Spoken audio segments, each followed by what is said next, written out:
Guerre Ukraine. Comment l'illusion de la victoire russe s'est effondrée. Bienvenue sur Military Stories Archive.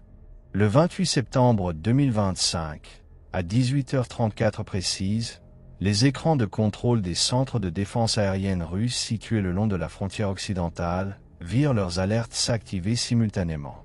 Il ne s'agissait pas d'une attaque isolée, mais d'une opération coordonnée visant plusieurs régions à la fois. Les oblasts de Koursk, Belgorod et Bryansk. Presque au même moment, deux batteries M142 HIMARS ukrainiennes entrèrent en position de tir, dissimulées à proximité de zones civiles au nord de Kharkiv. Depuis le territoire ukrainien, une vague d'objets volants pénétra profondément l'espace aérien russe. Ces engins n'étaient pas de simples drones tactiques. Il s'agissait de drones kamikazes longue portée, de type UJ-26 Bobé ER et Shila 4 Sense, chacun équipé d'ogives pesant entre 30 et 50 kg. Les systèmes russes Pantsir 1 et Torn 2 réagirent immédiatement. Le ciel s'illumina sous les traînées de missiles et les rafales de défense antiaérienne. À mesure que les cibles étaient interceptées, les opérateurs russes enregistraient chaque destruction comme un succès. À leurs yeux, le dispositif fonctionnait parfaitement. L'espace aérien semblait sous contrôle. Mais cette impression de sécurité n'était qu'un leurre. Pendant que l'attention russe se focalisait sur cette menace visible, une autre phase de l'opération se déroulait en silence. Au cœur de la confusion, de nouvelles signatures apparurent sur les écrans radars surveillant la région de Belgorod. Ces objets ne ressemblaient en rien à des drones. Ils ne progressaient pas horizontalement, mais plongeaient presque verticalement depuis les couches supérieures de l'atmosphère, à des vitesses dépassant Mach 2,5. Il s'agissait de roquettes M31 GMLRS tirées par des lanceurs HIMARS. Face à cette menace balistique, le commandement russe ordonna l'activation d'un système resté jusque-là dissimulé. Une batterie S4 Sense, considérée comme l'atout le plus précieux de la défense régionale. Le radar 92N6E, surnommé la pierre tombale, entra en action, verrouillant rapidement les cibles. En quelques secondes, plusieurs missiles intercepteurs furent lancés à très haute vitesse. Peu après, 6 explosions éclatèrent dans la haute atmosphère. Dans le centre de commandement, le rapport tomba. Toutes les cibles balistiques avaient été détruites. L'attaque la plus complexe jamais subie semblait avoir été repoussée. Mais, à des centaines de kilomètres de là, dans un poste de commandement souterrain ukrainien, personne ne parlait d'échec.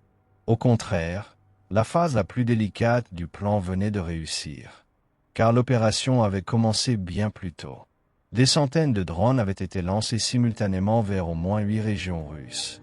Koursk, Bryansk, Belgorod, Tula, Yaroslavl, Rostov, Nijni Novgorod et Samara. Cette attaque massive n'avait pas pour objectif principal de détruire des cibles, mais de saturer les défenses, d'épuiser les stocks de missiles et surtout de forcer les systèmes radars à se dévoiler. La véritable cible se trouvait ailleurs, près de Belgorod, à environ 90 km de Kharkiv. Il s'agissait de la centrale thermique de Belgorodskaya T, un site stratégique alimentant les infrastructures militaires et industrielles de la région. Cette installation jouait un rôle clé dans le soutien logistique de la 20e armée combinée de la garde russe, engagée dans plusieurs opérations majeures sur le front et de l'Ukraine. Conscients de la protection renforcée du site, les planificateurs ukrainiens avaient misé sur une stratégie de tromperie.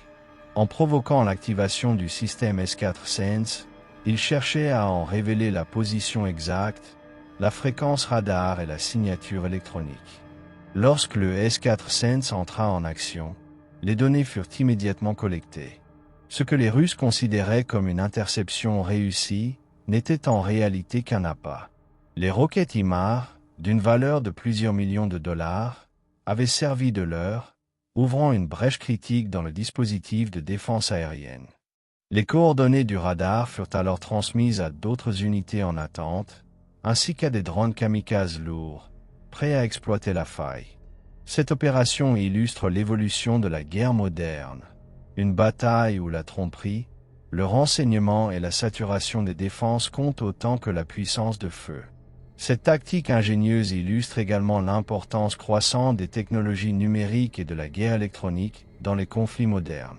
En tirant parti de la détection, de la désinformation et de la précision des drones, l'Ukraine a su contourner les systèmes conventionnels de défense pour créer un avantage stratégique décisif. Les leçons tirées de cette opération serviront sans doute de modèle pour les futures batailles, où la maîtrise de l'information et la capacité d'adaptation détermineront souvent l'issue du combat. Par ailleurs, cette réussite met en lumière la nécessité pour les armées du monde entier de réévaluer leur doctrine de défense aérienne et d'investir dans des contre-mesures plus sophistiquées afin de faire face à des menaces hybrides et asymétriques.